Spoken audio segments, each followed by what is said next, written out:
이번 시간에는 구원을 소홀히 하면 어떻게 되는가, 즉 구원받은 자의 책임에 대한 문제를 함께 다루도록 하겠습니다. 우리가 참고할 성경 본문 말씀은 히브리서 2장 1절에서 4절까지 말씀입니다. 히브리서 2장 1절에서 4절 제가 읽어보겠습니다.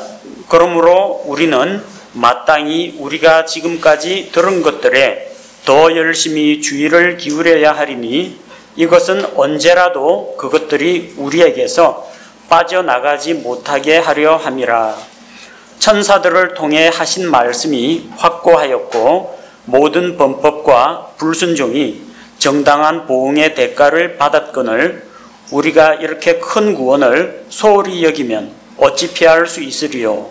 이 구원은 처음에 주께서 말씀하기 시작하신 것이요 그분의 말씀을 들은 자들이 우리에게 확증한 것인데 하나님께서도 자신의 뜻에 따라 표적들과 이적들과 다양한 기적들과 성령님의 선물들로 그들에 대하여 증언하셨느니라. 히브리서 2장 1절에서 4절 말씀은 우리가 이렇게 큰 구원을 등한시해서는 안 된다라는 것을 보여주고 있습니다. 이번 시간에 다루는 주제는 구원을 소홀히 하지 말자, 이런 내용입니다. 하나님께서는 죄인들이 믿고 돌아와서 그들이 구원을 받기를 원하십니다. 구원받으면 그럼 끝난 거냐? 아닙니다. 하나님의 자녀로 태어난 다음에는 더 많은 일들이 기다리고 있습니다. 구원받은 것은 하나님의 자녀로서 새로운 삶을 시작하는 바로 첫 단계입니다. 구원받은 성도들에 대해서 하나님께서는 성도들이 영적으로 성장하기를 원하십니다. 그들이 갓 태어난 갓난아이 수준에서 점점 자라서 장성한 수준에 이르기를 원하고 계십니다. 어떤 그리스도인도 자기가 영적으로 미성숙한 것에 대해서 갓난아이와 같은 삶을 사는 것에 대해서 열매 없는 삶을 사는 것에 대해서 핑계를 댈 수가 없습니다. 왜냐하면 하나님께서 우리의 영적 성장에 필요한 모든 것을 공급하시기 때문입니다. 우리가 자라는 것은 우리 자신의 노력으로 자라는 것이 아닙니다. 하나님의 은혜가 뒷받침이 되어 있고 우리가 그 은혜를 받아들이고 믿음으로 걸어갈 때 영적으로 성장합니다. 예수님께서는 이것을 알기 쉽게 포도나무 비유를 통해서 우리에게 말씀해 주셨습니다. 요한복음 15장 1절에서 5절에 보면 예수님께서 자기 자신을 가리켜서 참 포도나무라고 하셨습니다. 그리고 그분의 제자들, 그분을 믿는 자들은 포도나무에 달린 가지라고 했습니다. 가지는 스스로 열매를 맺질 못합니다. 가지가 공중에 붕 떠가지고 자기 혼자서 열매를 맺느냐, 가지가 열매를 맺는 것이 아니라 포도나무와 연결되어 있어야 열매를 맺을 수가 있습니다. 가지가 하는 일은 뭡니까? 포도나무 본체에 건강하게 잘 붙어 있기만 하면 됩니다. 성장에 필요한 것들은 어디에서 옵니까?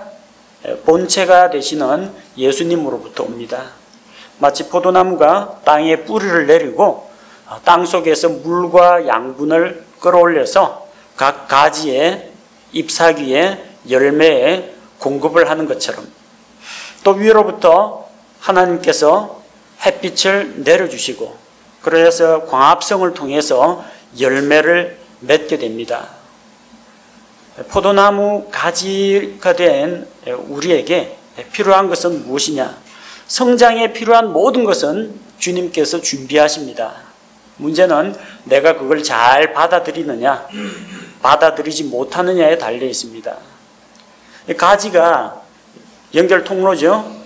가지가 본체로부터 물과 양분을 공급받아야 되는데 중간에 상하거나 막혀 있으면 어떻게 되겠어요? 영양 공급이 안 됩니다. 포도나무 본체에서는 계속해서 물과 양분이 올라와도 가지가 건강하지 못하면 그걸 받아들이지 않으면 아무 소용이 없다는 겁니다.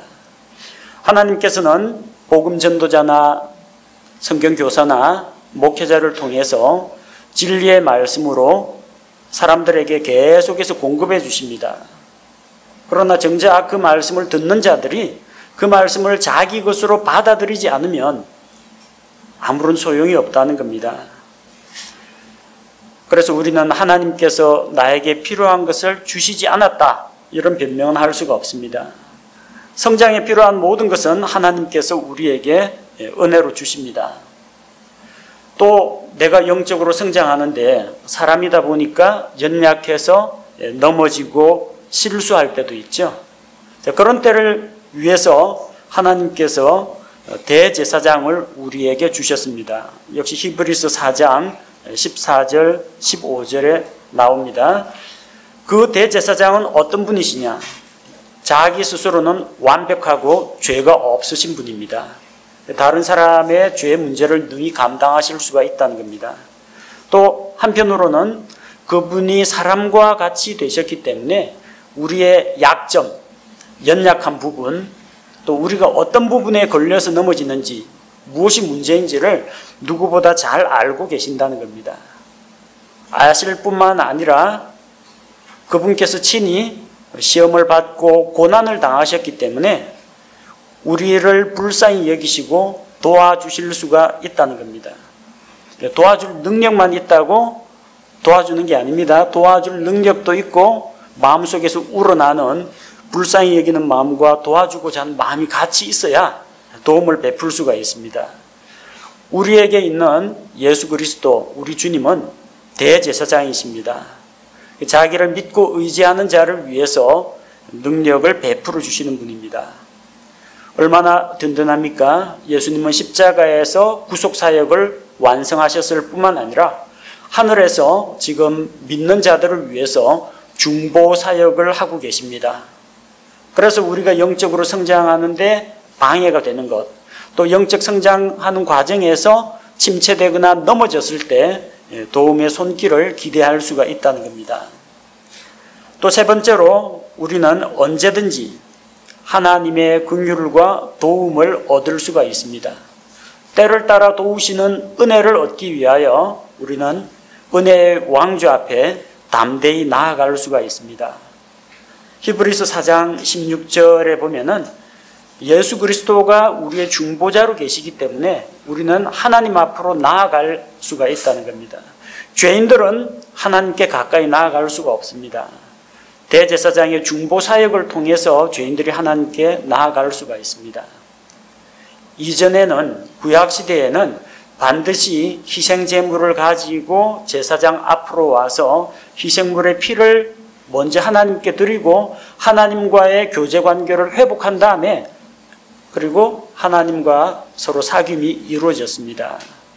그러나 예수 그리스도께서 단 한 번에 십자가에서 우리 죄의 문제를 해결하셨기 때문에 이제는 하나님께로 가는 지성소로 향하는 길이 활짝 열려 있습니다. 누구든지 가로막힌 장벽 없이 예수님께서 십자가에 달려 숨을 거두실 때 성소 휘장이 위에서 아래까지 찢어져 두 조각이 되었다고 했죠. 하나님과 우리 사이에 이제 장벽이 없이 누구든지 은혜를 얻기 위해 그분 앞에 나아갈 수가 있다는 겁니다. 필요한 모든 것은 하나님께서 은혜의 선물로 우리에게 예비해 주셨습니다. 남은 것은 무엇입니까? 우리가 그 말씀에 순종해서 앞으로 전진하는 것입니다. 그렇게 순종할 때 영적으로 성장하고 열매를 맺을 수가 있습니다. 히브리서 6장 7절에 보면은 이제 땅의 비유가 나옵니다. 땅에 씨를 뿌리고 농부가 이제 가꾸는데 그 땅이 씨를 잘 받아들이고 채소를 내고 열매를 내고 곡식을 내면 그 땅은 복을 받습니다. 수확할 때 큰 기쁨을 얻게 됩니다. 근데 만약에 그 땅에 곡식과 채소는 자라지 않고 잡초만 무성하게 자라고 가시덤불만 자라면 어떻게 됩니까? 땅이 없어지거나 하진 않습니다. 그러나 마지막에는 그 밭은 불태워야 됩니다. 잡초와 가시덤불을 태워서 재로 만들어서 그걸로 거름을 삼아야 합니다. 가시덤불과 잡초가 우거진 그런 밭은 저주받은 땅입니다. 한 차례 심판을 거쳐야 합니다. 불순종하는 자, 열매 맺지 않는 자, 마음밭에 하나님의 말씀은 자라지 않고 잡초와 가시만 자랄 때 하나님의 징계가 임한다는 겁니다. 그래서 히브리서 12장 6절에 불순종하는 자는 하나님의 징계를 받는다 기록되어 있습니다. 죄인들은 심판을 받습니다. 그러나 구원받은 성도들은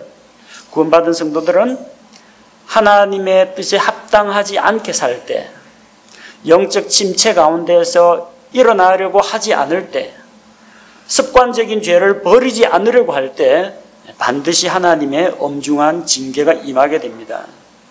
그리고 끝끝내 죄를 뉘우치지 않고 끝까지 계속해서 고의로 죄를 지으면 하나님께서 마침내 최고의 징계를 내립니다. 징계 가운데 최고의 징계가 무엇이겠습니까? 사망입니다. 사망. 꺼지지 않는 불호수에 들어가는 둘째 사망 말고 몸의 사망입니다. 나와도 봤자 이 세상에 해만 끼칠 것 같고 교회 욕만 돌아가게 할 것 같고 주님의 영광을 가릴 것 같으니까 일찌감치 이 세상에서는 죽여서 하늘로 데려가는 것이 낫다 판단되면 하나님께서 친히 그를 데려가십니다. 그래서 이런 사망에 이르는 죄, 몸의 죽음을 당하게 되는 이런 중한 죄가 있습니다. 이런 죄를 지었을 때는 회개할 기회가 없습니다. 단번에 죽었는데 회개할 기회가 어디 있겠습니까? 자기는 평안하다, 안전하다, 나는 예수님의 피권세 아래에 있기 때문에 죄를 지어도 최소한 지옥은 안 간다 하는데 죄에 대한 심판과는 별개로 자녀에 대한 하나님의 징계의 채찍은 온다는 것입니다. 그래서 그런 사람은 일찍 하늘에 가니까 좋겠다 생각할지 모르지만 주님과 대면해서 자신의 이 추악한 모습이 드러날 때 그분 앞에서 부끄러워해야 합니다. 그리고 마침내 그리스도의 심판석 앞에 나타나서 자기가 이 세상에 살면서 행한 일들에 대해서 좋은 일이면 칭찬을, 나쁜 일이면 책망을, 열매 맺는 삶에 대해서는 주님의 보상을, 열매 없는 어둠의 일에 대해서는 그동안 쌓아놓은 보상을 깎아먹게 됩니다. 그래서 그런 자는 이 땅에서 더 이상 회개의 조짐이 보이지 않는다. 그러면 그리스도의 심판석으로 데려가서 거기에서 다루십니다. 이처럼 하나님께서는 우리가 영적으로 성장하기를 원하시고 만약에 영적 성장을 거부하고 계속해서 갓난아이 육신적인 그리스도인 상태에 머물러 있을 때는 하나님께서 친히 징계 프로그램을 작동하신다는 겁니다. 그래서 구원을 소홀히 해서는 안 됩니다. 다시 히브리서 1장으로 돌아가도록 하겠습니다. 히브리서에서 가장 중심되는 분은 예수 그리스도입니다. 1장 처음부터 예수 그리스도께서 얼마나 존귀하고 영화롭고 완전하신 분인가가 소개되어 있습니다. 지난번에 본 말씀을 다시 보겠습니다. 히브리서 1장 2절에 보니까 이 마지막 날들에는 자신의 아들을 통하여 우리에게 말씀하셨으며 그분을 모든 것의 상속자로 정하시고 또 그분으로 말미암아 세상들을 만드셨느니라. 예수 그리스도께서 모든 것의 상속자가 되십니다.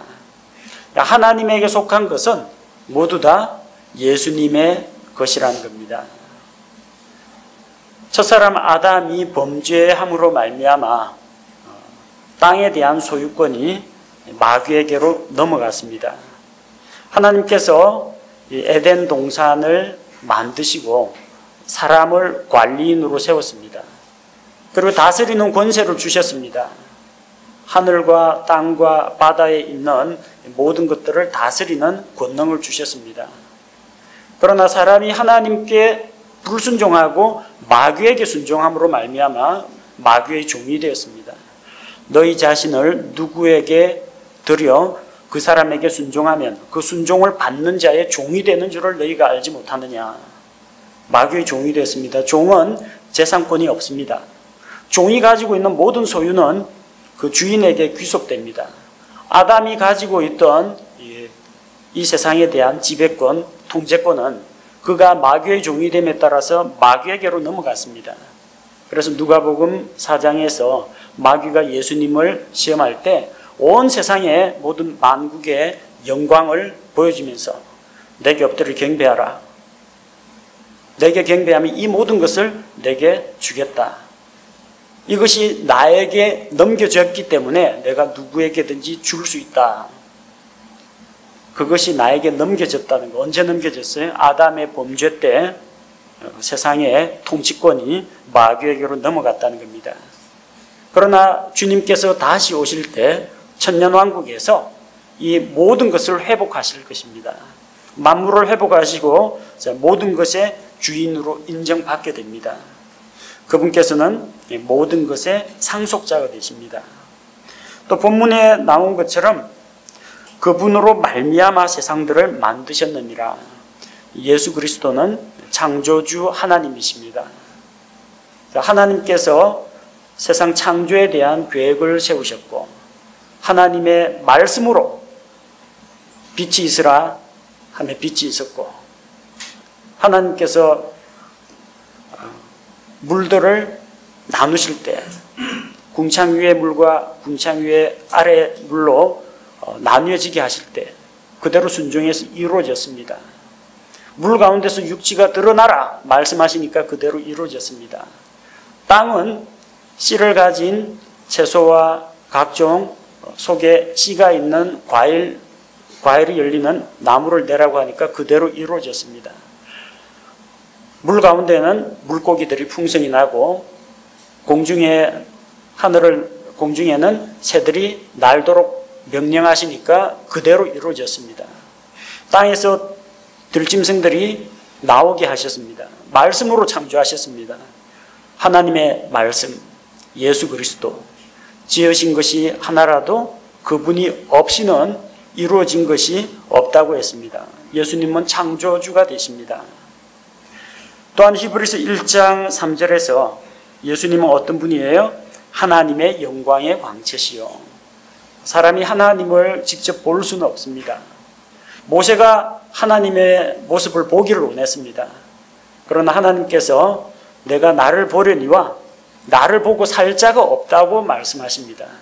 그래서 그분께서 그 앞으로 지나가시면서 그를 잠시 손으로 덮어서 주님의 영광이 그 앞을 지나가게 하시고 그분의 영광, 그분의 선하신 모습만 보게 하셨습니다.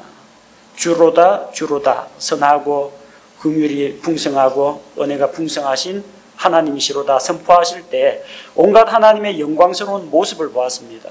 사람은 하나님을 직접 보지를 못합니다. 그러나 하나님의 영광의 광채, 빛은 우리가 볼 수가 있죠. 사람이 맨눈으로 태양을 볼 수는 없습니다. 태양에서 방출되는 빛을 우리가 보는 겁니다. 예수 그리스도는 하나님의 그 영광과 신성과 위엄과 은혜와 온갖 선하신 성품을 우리에게 나타내 보여주셨습니다. 그래서 그분은 하나님의 영광의 광채가 되시고 그분 자체의 정확한 형상이십니다. 하나님과 완전한 동일한 실체라는 겁니다. 예수님의 제자 빌립이 아버지를 우리에게 보여주십시오. 그러면 믿겠습니다 하니까 빌립아 내가 너희와 이렇게 오랫동안 있었는데 아버지를 알지 못하느냐. 나를 본 자는 아버지를 보았다고 했습니다. 예수님을 만난 자는 하나님을 만난 자입니다. 예수님을 믿는 자는 예수님을 보내신 하나님을 믿는 자입니다. 하나님과 예수 그리스도는 동일한 실체라는 겁니다. 보이지 않는 하나님과 우리에게 계시되신 하나님, 나타나신 하나님, 하시는 역할과 기능만 다를 뿐이지 완전히 동등하신 분이라는 겁니다.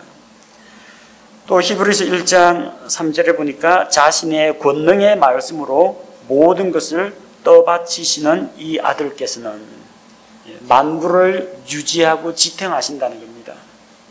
어쩌면 이 우주가 그렇게도 정확하게 돌아가고 있습니까? 새로운 별들이 나타나기도 하고 폭발하기도 하고 사멸하기도 하고, 그리고 저마다의 독자적인 이 궤도를 가지고 있는데, 이 오늘이라도 당장 지구가 태양하고 뭐 충돌한다든지 달이 지구에 떨어진다든지 이런 일이 일어나면 어떻겠습니까? 물리학자들은 이걸 과학의 법칙으로 설명을 하려고 합니다.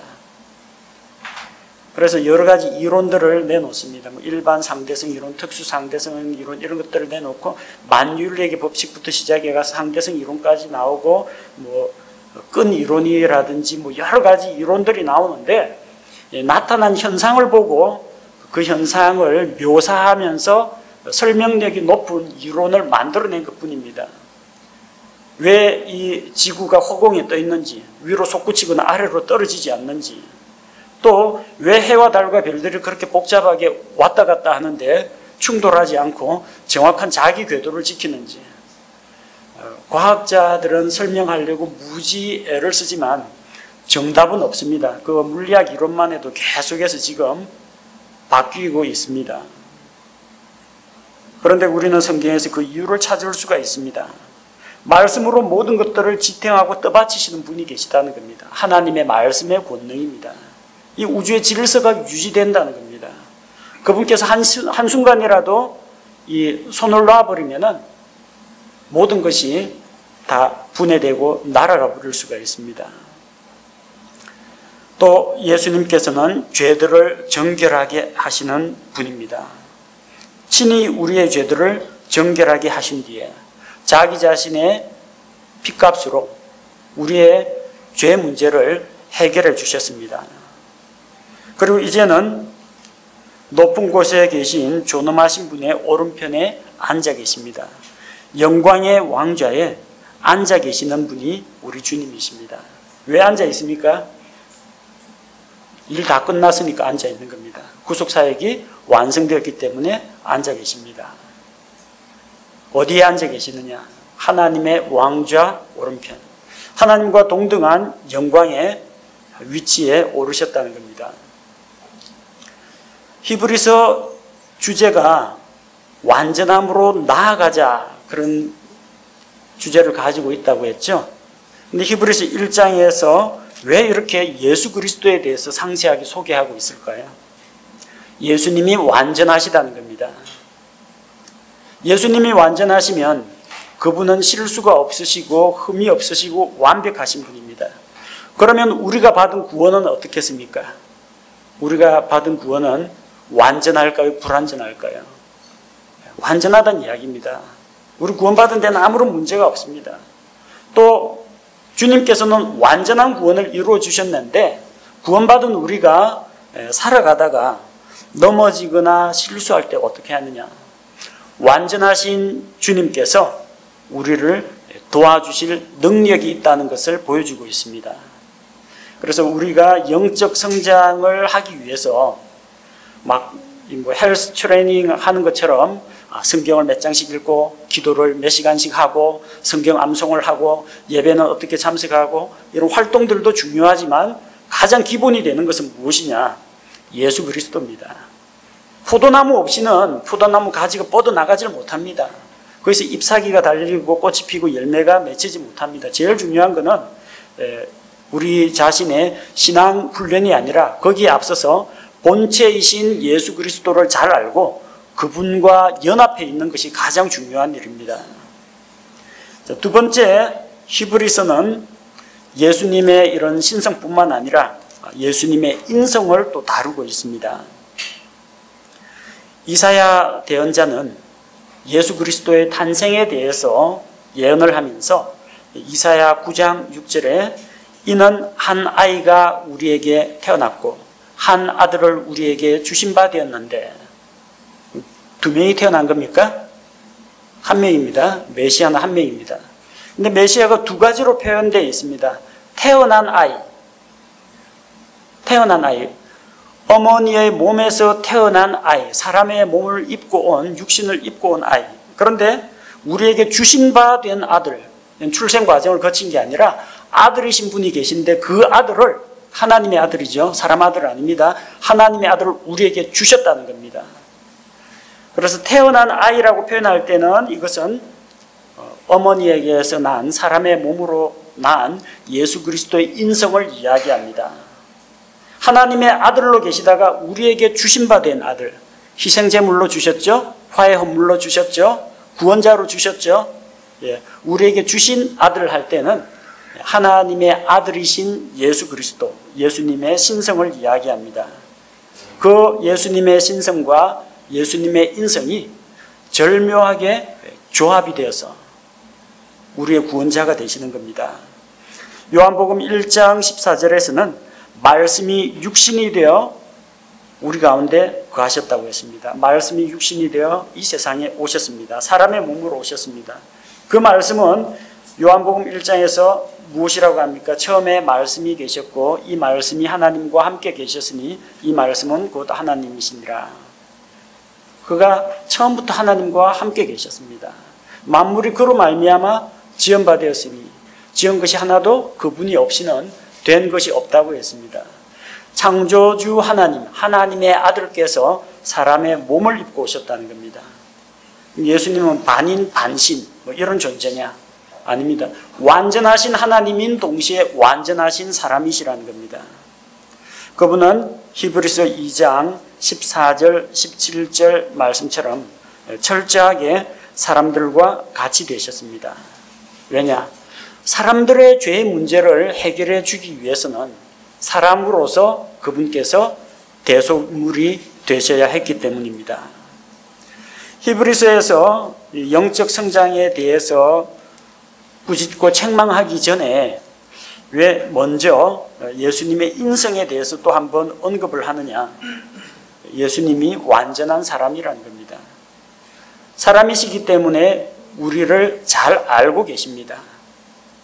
예수님은 직접 굶주림도 경험했습니다. 40일 금식하니까 아무리 하나님의 아들이지만 몸을 입고 있으니까 배고픔을 느낍니다. 그리고 체력이 떨어집니다. 여러분 뭐 한 끼 두 끼 굶어가 배고프다고 하죠. 그 심정 예수님께서 알고 계신다는 겁니다. 예수님은 눈물을 흘리기도 하셨습니다. 감정이 있다는 이야기입니다. 그리고 피곤할 때는 배꼽물을 베고 배에서 제자들이 바람이 불고 풍랑이 일어도 모르고 그냥 누워가지고 쓰러져서 잠이 드신 적도 있습니다. 여러분 직장 일하다가 많이 피곤하시죠? 그래서 눈 감으면 그냥 금방 잠들어 버린다. 예수님이 그런 육체의 연약함을 경험하셨습니다. 살아가다 보면 병에 걸리기도 하고 또 몸에 상처를 입기도 하죠. 예수님도 사람이신지라 머리에 가시관이 이마를 파고들 때 피가 흘렀습니다. 고통을 느꼈습니다. 채찍에 맞을 때 아픔을 느끼셨습니다. 옆구리를 창으로 찔리기까지 하셨습니다. 우리와 같은 한계가 있는 육체를 가지셨다는 겁니다. 그래서 그분께서는 우리를 잘 아시고 우리와 같이 되셨고 우리의 고난과 슬픔을 담당하셨습니다. 그래서 우리를 긍휼히 여길 수 있는 대제사장이 되셨다는 겁니다. 대제벌은 가난한 사람을 도와줄 능력은 됩니다. 돈이 많으니까. 근데 언제 자기가 가난한 노동자 생활을 해봤겠습니까? 이야기 들어가지고 영화 보거나 책 보면 알 수는 있겠지만 몸소 경험하지는 못했겠죠. 가난한 자로 대한민국에서 살아간다는 것이 무엇을 의미하는지. 예수님은 가난한 목수의 아들로 이 세상에 오셔가지고 그런 모든 것을 직접 경험하셨다는 겁니다. 그래서 그분께서 우리를 불쌍히 여기신다는 겁니다. 또 성경은 예수 그리스도께서 천사들보다 뛰어나다는 것을 입증하고 있습니다. 보통 우리가 이 사람의 수준을 넘어서는 어떤 초월적인 존재 이야기할 때 제일 많이 꼽는 게 천사입니다. 마음씨가 천사 같다. 어린아이 자는 얼굴을 보니까 천사의 얼굴과 같다. 어쨌든 좋은 일 있을 때 천사라고 합니다. 자기 아내를 가리켜서 당신은 천사요. 이게 최고의 칭찬입니다. 일반 사람과는 다른 어떤 우월한 성품 면에서나 도덕적인 면에서나 또 힘과 능력 면에서나 완벽하다는 겁니다. 그런데 그런 천사들보다 더 뛰어나신 분이 계시다는 겁니다.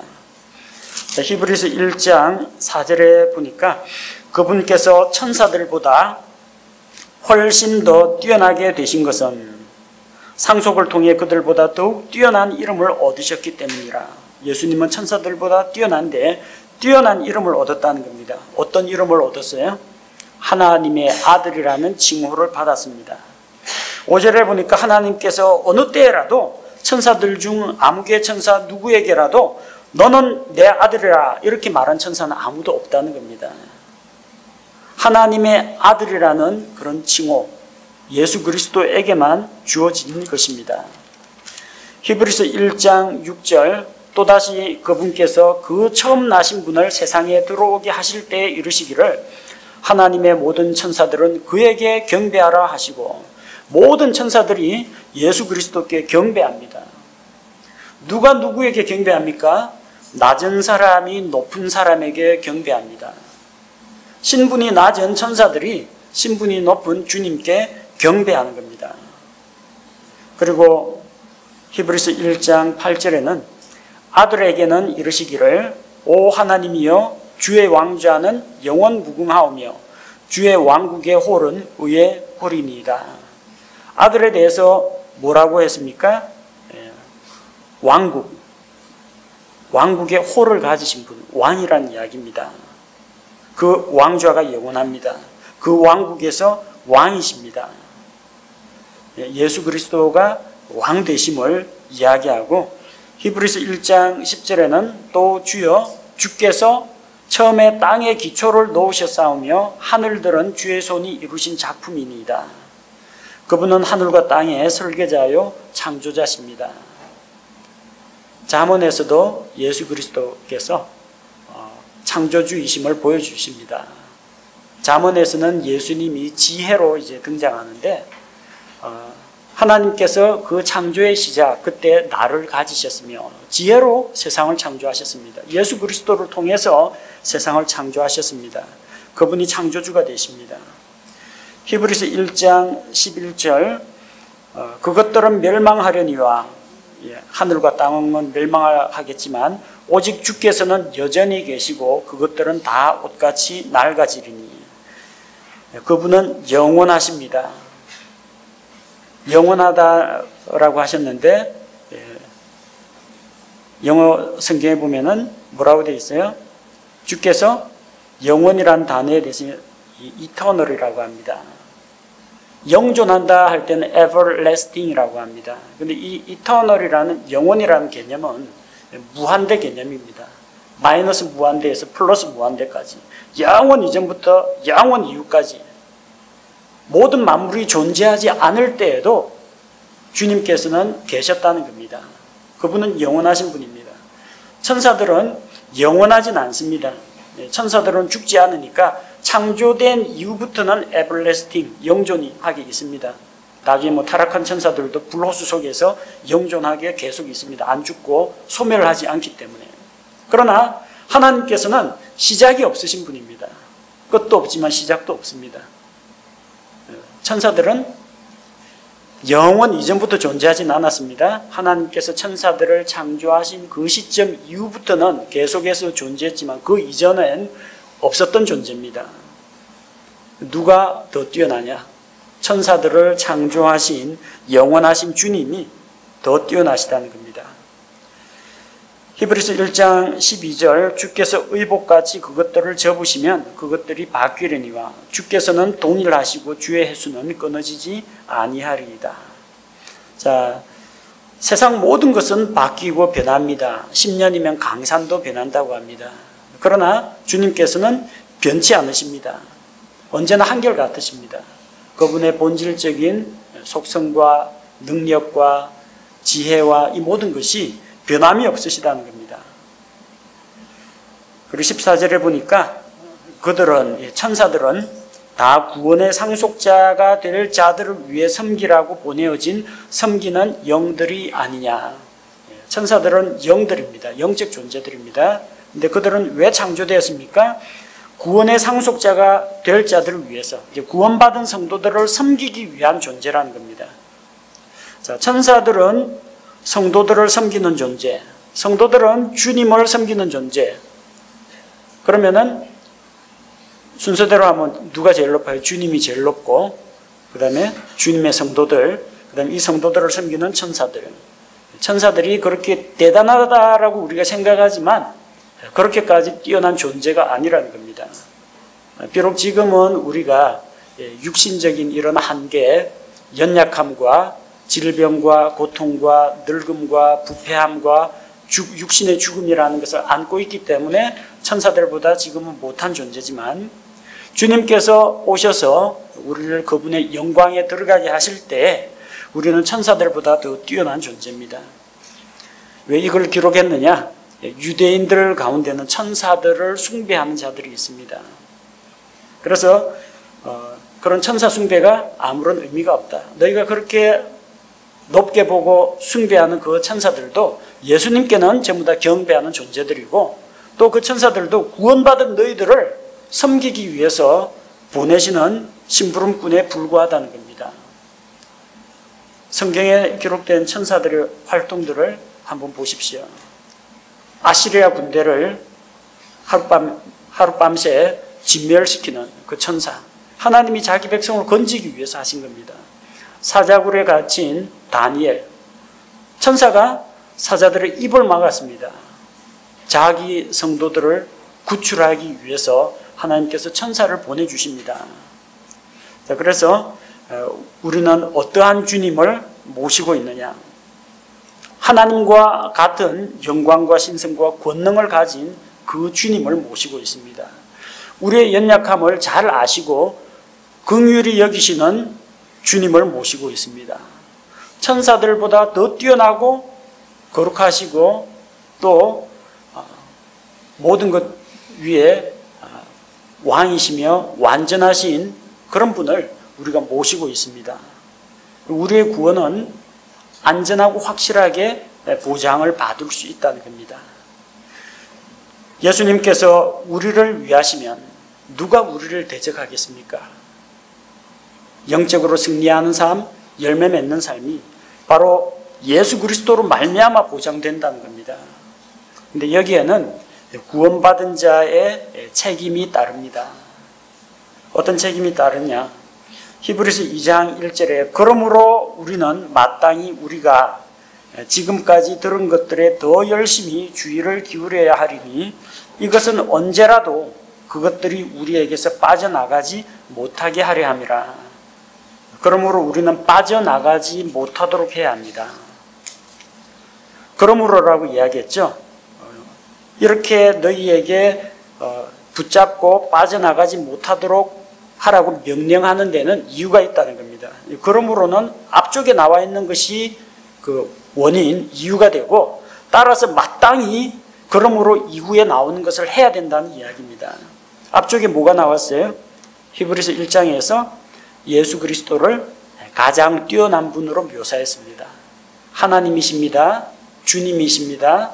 왕이십니다. 그렇기 때문에 그 우리의 주님은 자기의 백성, 자기 성도들에게 헌신과 순종을 요구하실 자격이 있다는 겁니다. 우리에게 너희가 내 피로 구원받았기 때문에, 너희는 피로 값주고 사신 것이 되었기 때문에 이제부터는 다른 사람을 섬기고 열매 맺는 삶을 살도록 주님께서 우리에게 요구할 권리가 있다는 겁니다. 그러므로 다음에 뭐가 나와요?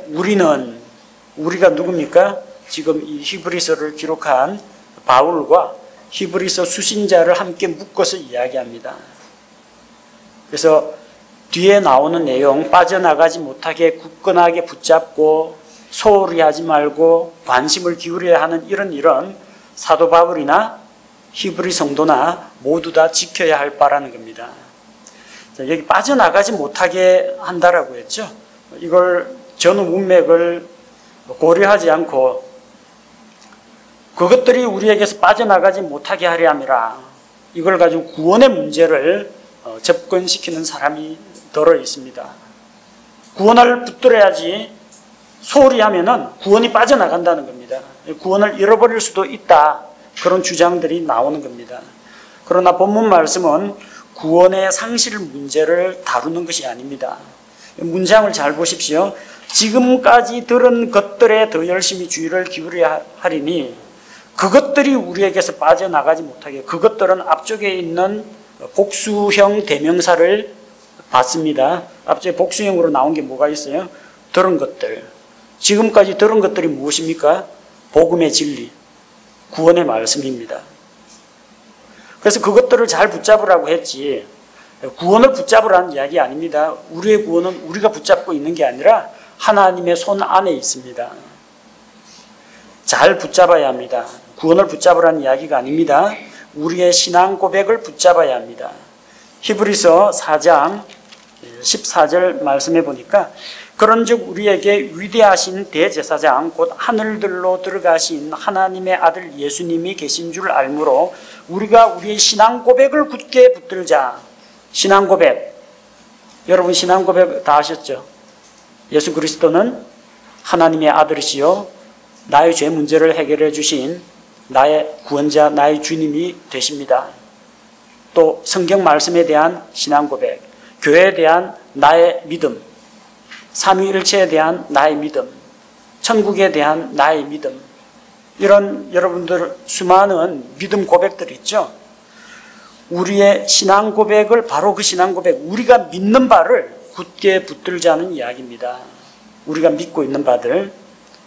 그래서 히브리서는 믿음으로 신앙 고백을 한 자들에게 이 편지를 쓴 것입니다.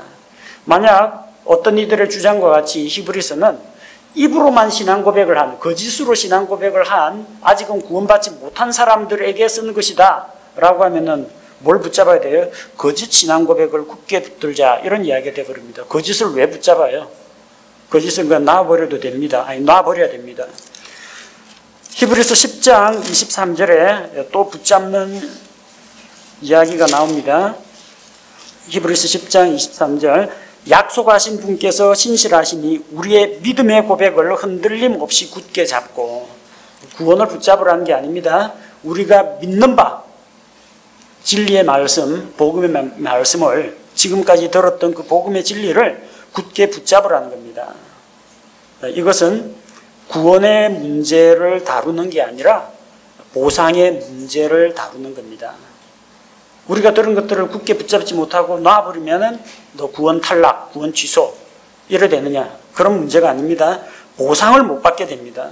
이어지는 2절이 나오죠. 우리가 읽었던 2절에 보니까 천사들을 통해 하신 말씀이 확고하였고 모든 범법과 불순종이 정당한 보응의 대가를 받았거늘. 구약시대에도 하나님께서 하신 말씀을 굳게 붙잡지 않고 소홀히 한 자들은 보응을 받았다는 겁니다.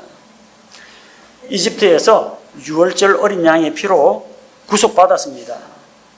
그런데 나와가지고 그들 가운데 하나님을 의심하고 반역을 하고 원망과 불평을 하고, 분명히 하나님께서 모든 것을 공급하실 능력이 있고 또 그들에게 약속의 땅 가나안을 주겠다고 말씀하셨는데 그 말씀을 붙잡지 못한 자들은 어떻게 됐습니까? 이집트로 돌아가자. 하나님이 우리 가나안 땅에 들어가거든 거인들에게 죽게 만들려고 한다. 그리고 금송아지를 만들어서 이것이 하나님이다. 자기들이 처음에 믿고 굳게 붙잡았던 것들을 놔버리고 엉뚱한 것들을 붙잡은 자들이 있습니다. 그런 자들이 어떻게 됐어요? 범법과 불순종은 정당한 보응의 대가를 받았습니다. 그래서 그들은 가나안 땅에 들어가지 못했습니다. 자, 그래서 우리 역시 우리가 믿고 구원을 받았는데 지금까지 우리가 붙잡고 있는 거, 우리의 신앙 고백, 우리가 들은 바 복음의 진리, 이것을 빠져나가지 못하게 단단히 붙잡으라는 이야기입니다. 구원은 잃어버리지 않겠지만 뭘 받아요? 보응을 받습니다. 구약시대도 보응의 대가를 받았는데 우리가 이처럼 큰 구원을 소홀히 여기면 어찌 피하겠느냐? 어떻게 그 보응을 피할 수 있겠느냐 하는 겁니다. 그래서 여기서 이제 구원을 소홀히 여기는 문제가 나옵니다. 3절에 우리가 이렇게 큰 구원을 소홀히 여기면 어찌 피할 수 있으리요? 자, 구원을 소홀히 여기지 말자는 이야기입니다. 보통 이 구절은 일반적으로 복음을 전할 때 당신의 구원 문제를 소홀히 해서는 안 됩니다. 이거는 생명이 달린 문제입니다. 이런 식으로 설득을 합니다. 그런데 원래 이 말씀은 불신자에게 하는 이야기가 아니라 구원받은 성도들에게 하는 이야기입니다. 왜? 우리가 이렇게 큰 구원을 소홀히 여기면 사도 바울도 여기 포함됩니다. 사도 바울이 구원 받았어요? 안 받았어요? 구원 받았죠? 그러니까 구원을 소홀히 한다는 것은 뭘 말해요? 구원받은 성도들에게 하시는 말씀이라는 겁니다. 불신자들에게는 구원에 관한 문제를 소홀히 하지 말라는 이야기고, 아직 구원 안 받은 사람은 구원 문제를 등한시해서는 안 됩니다. 영원한 미래를 결정하는 거기 때문에. 구원받은 우리에게는 구원을 소홀히 하지 말라는 겁니다. 소홀히 여긴다는 게 뭡니까? 등한시하는 거, 멸시하는 거, 관심을 두지 않는 거, 팽개쳐 두는 거, 방치하는 겁니다. 우리가 이렇게 큰 구원을 거부한다면 이게 아니라 구원을 소홀히 한다는 겁니다. 소홀히 여긴다는 건 뭐예요? 나한테 있는 거기 때문에 소홀히 여기는 겁니다. 우리가 이미 가지고 있다라는 것을 전제로 소홀히 여기지 말라는 겁니다. 너 주머니 안에 있는 지갑 단디해라. 소홀히 하지 마라. 지갑이 있으니까 소중하게 간직해야죠. 주머니에 지갑도 없는데, 난 지갑도 없는 사람인데 너 안에 있는 지갑을 소홀히 여기지 말라고. 지갑은 없는데요. 그거하고 똑같은 겁니다. 남의 지갑에 있는 돈을 내가 소홀히 여기거나 귀중히 여기거나 나하고 아무 관계없는 이야기입니다. 나한테 있는 거기 때문에 소홀히 여기지 말라는 겁니다. 이미 구원받았다는 전제를 깔고 소홀히 여기지 말라는 겁니다. 그럼 우리가 소홀히 여기면은 구원을 잃어버리느냐? 그러진 않습니다. 앞서 이야기했죠. 이거는 구원을 얻느냐 잃느냐의 문제가 아니라 보응의 대가를 어떻게 받느냐는 겁니다. 하나님으로부터 상을 받느냐 징계를 당하느냐 그 문제를 다룬다는 겁니다.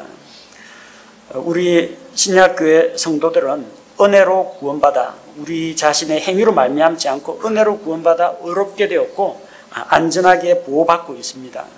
구원받기 위해서는 우리가 선한 행위가 필요가 없습니다. 하지만 구원받은 후에는 선한 행위가 따라야 합니다. 예수 그리스도를 믿고 내가 회심했다는 것은 단순히 이제 구원받았으니까 다 됐다. 이제는 막 살아도 어차피 구원받았으니까 구원 잃어버리지 않으니까 지옥은 안 간다. 그 마음 놓고 살라는 것이 아니라 이제야말로 영원한 삶의 시작에 불과하다라는 겁니다. 6월절 어린 양의 피로 이집트에서 나오는 게 다가 아닙니다. 나오면 뭐가 있어요? 앞에 광야가 있는데 이 광야 통과해서 약속의 땅 들어가야 되잖아요. 그래서 6월절 어린 양의 피로 구원받았다 만세하고 그 자리에서 주저앉으라는 이야기가 아니라 이제 하나님의 도우심으로 광야를 통과해서 약속의 땅으로 나아가는 믿음의 여정이 기다리고 있다는 겁니다. 뭐 가나안에 들어가야 하는데 그럼 가나안에 못 들어가면 사람은 구원 못 받은 사람이냐? 도중 탈락한 사람 있죠. 모세, 아론 죽었잖아요. 하나님의 영광을 가로채고 무리바 물에서 반석을 명하여 반석에게 구하여 물을 내라고 했는데 처음에는 반석을 치라고 했고 두 번째 물을 낼 때는 반석에게 구하여 물을 내라고 했는데 우리가 너희를 위하여 이 반석에서 물을 내려 하면서 자기가 어떤 권능으로 물을 주는 것처럼 반석을 쳤습니다. 예수 그리스도 얻어맞은 반석 2번 얻어맞았어요. 예수님은 단 한 번 고난을 받으셔야 하는데 모세의 이런 혈기 때문에 그렇다고 모세가 너는 말씀을 멸시했기 때문에 구원 취소, 지옥 들어가라 그렇게 말씀하신 건 아니고요. 뭘 빼버렸어요?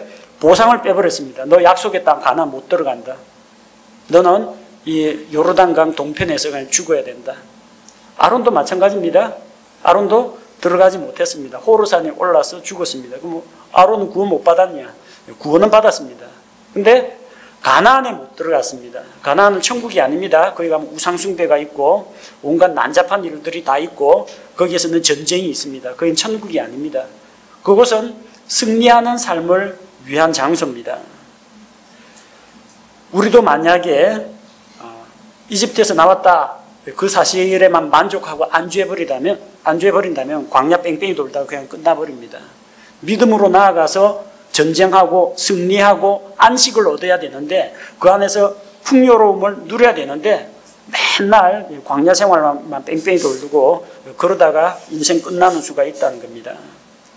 그래서 우리 구원받은 성도들은 구원받았다라고 안심하고 거기 안주하면 안 되고 그리스도의 심판석에서 회개장부를 펼쳐 보여가지고 하나님 앞에서 내가 얼마나 흑자를 많이 남겼는지 열매로서 입증을 해야 됩니다. 빌립보서 2장 12절에 구원받은 자는 자기의 구원을 일하여 드러내라고 했습니다. 구원받은 자답게 살고 하나님의 자녀들로 삐뚤로 세상에 드러냄으로 말미암아 선한 삶의 간증을 드러내야 합니다. 앞서 언급한 히브리서 6장 7절 8절에 보면은 땅에 대한 비유가 나오죠.